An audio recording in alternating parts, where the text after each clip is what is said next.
Is being Muslim the best base in MMA? Italy, population 60 million, fighters in the UFC, 1. China, population 1.4 billion, fighters in the UFC, 12. Sorry, 13. I'm from China. Do you remember me? Dagestan, population 3 million, fighters in the UFC, go on, guess.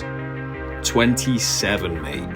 The country that literally invented gladiator-style combat has one measly, sloth from Goonies looking past the scranning index on the thumb communicating ass brother in the top echelon of the sport.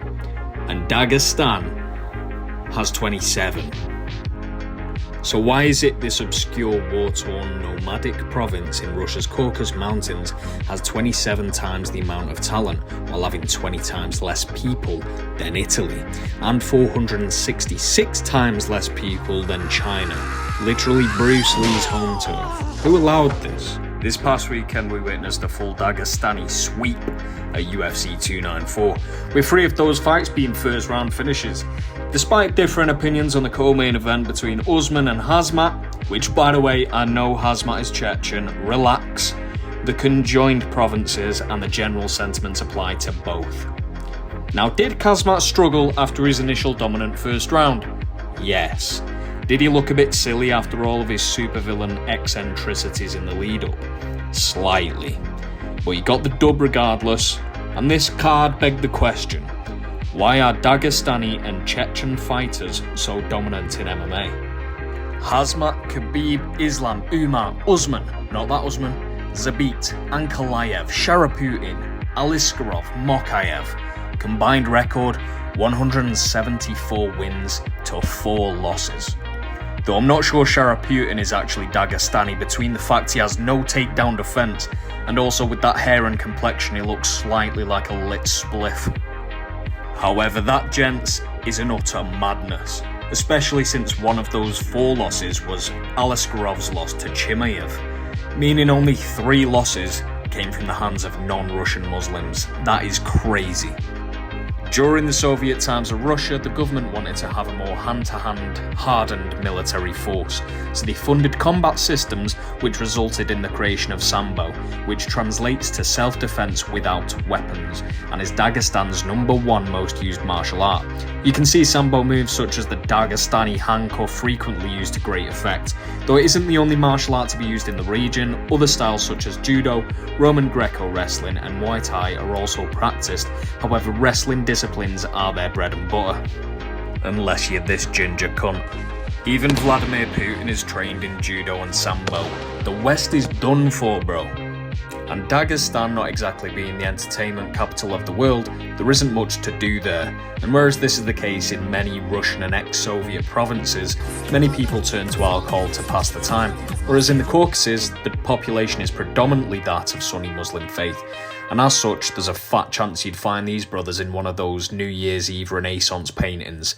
They don't drink, do drugs or smoke. And let's face it, they don't have water parks or laser quest up in the hills, so naturally without much to occupy themselves, they just stand about acting stoic until someone throws an armbar. In the mountains especially, convenience isn't there for them to swipe Tinder or order Mackies or some shit. They also trained from a very young age, notoriously being forced to wrestle bears as children, which reminds me of the Spartans having to hunt the wolf in the wilderness as boys.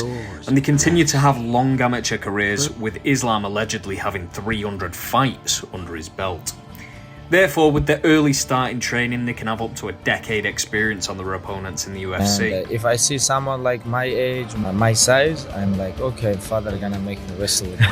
And this is not only my father. Due to a particularly turbulent political climate in the region, with Dagestan and Chechnya being seated in the epicenter of violence between the Islam militants and the Russians, them needing to be hard men ready for war has no doubt made it so that natural selection has favoured the strong, and their genes have passed down through the generations, which can be traced back to Dagestan's nomadic past, where Dagestani men had to be expert fighters in order to protect their families and livestock from rival tribes. Even the British Foreign Office advises against all travel to the region. There's no doubt that the testosterone levels are so high here, and as a result, street fighting is commonplace. Everybody is fight in the street in Dagestan. There we go. I am from Real Mountain. I can eat you in street Here we fight. go. What do you... They can't even keep their hands off each other in the prescribed leisure time, for Christ's sake. Yeah, this is not real basketball. This is little bit like... The day-to-day lives of many a working man is an arduous one. Жизнь нормально здесь, да? Bro, that is the toughest thing I've ever heard. It's possible to survive here.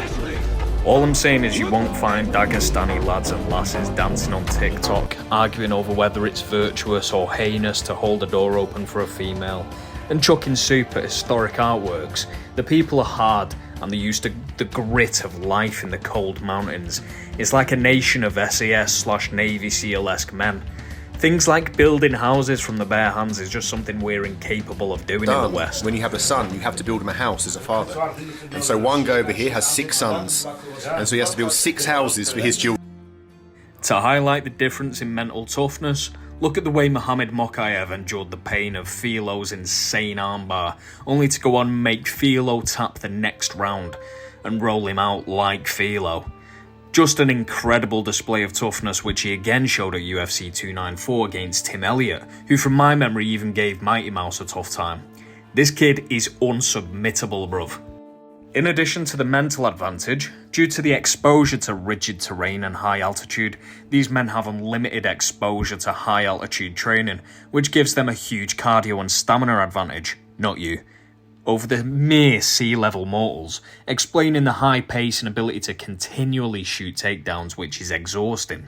Whereas American wrestlers oftentimes would give up on shooting if they are receiving little success and utilise the striking instead. The Dagestanis will continue giving you no space to breathe. As a result of their fervent belief and faith, they are men of strong conviction, morals and a hardened code of conduct. Compare this to the likes of Conor McGregor with his brash, arrogant, money-worshipping, alcohol-abusing, cocaine-abusing, ice lolly-loving ways. Khabib vs Conor was the biggest pay-per-view fight of all time, and I think, in part, this was due to the sheer contrast between the two. The pair were yin and yang, Batman and Joker, with Khabib's quietly confident, stoic and unreactive demeanour juxtaposed with Conor McGregor the Joker in his loud, pink, no doubt expensive suit, drunk on his own whiskey, casting hate towards Khabib, going as far to insult Khabib's wife, comparing her to a towel, which I definitely didn't laugh at.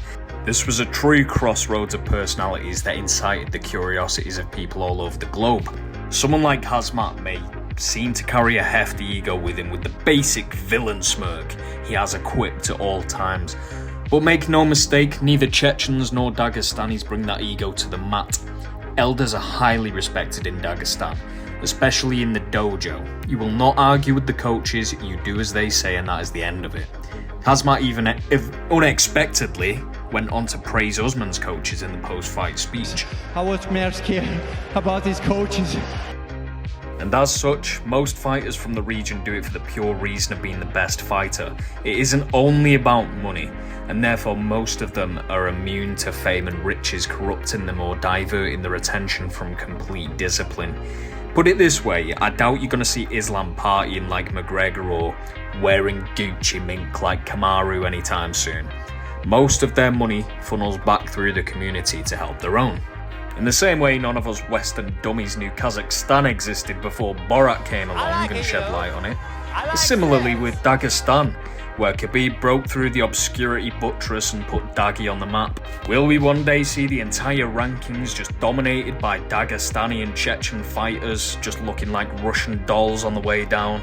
Are they severely overrated? And will we see them start to get figured out? One thing for sure is that Hazmat showed some cardio and post-round 1 weaknesses this past weekend, as did Sharaputin showing his defensive wrestling weaknesses, which from a Dagestani is nothing short of blasphemous. He's a bad boy. He's tough. His first fight in the UFC. I don't know how he's from Dagestan and has 0 takedown defense, but other than that... To conclude, the masculine urge to just start bending a brother up in this region is quite high. They come out of the child prodigy mother's wombs and immediately shoot a takedown on the midwife, it would seem. And no surprise they have gone on to be such dominant fighters, with a dense competition pool due to everyone in Dagestan doing it.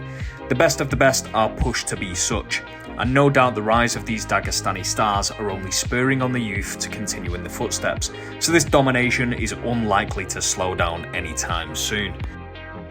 Does Hazmat deserve the title shot with Strickland, and how does that go? I know he's just entered the middleweight rankings at like number 9, which is harshly low. And who should Islam fight next? It'll likely be Gaethje, unless Conor is fit of course and jumps the queue again. How does Islam fare against either of those options? Let me know what you think. And next time you see a fella with ears like this and an upper lip like this, just let him take your girl, bro.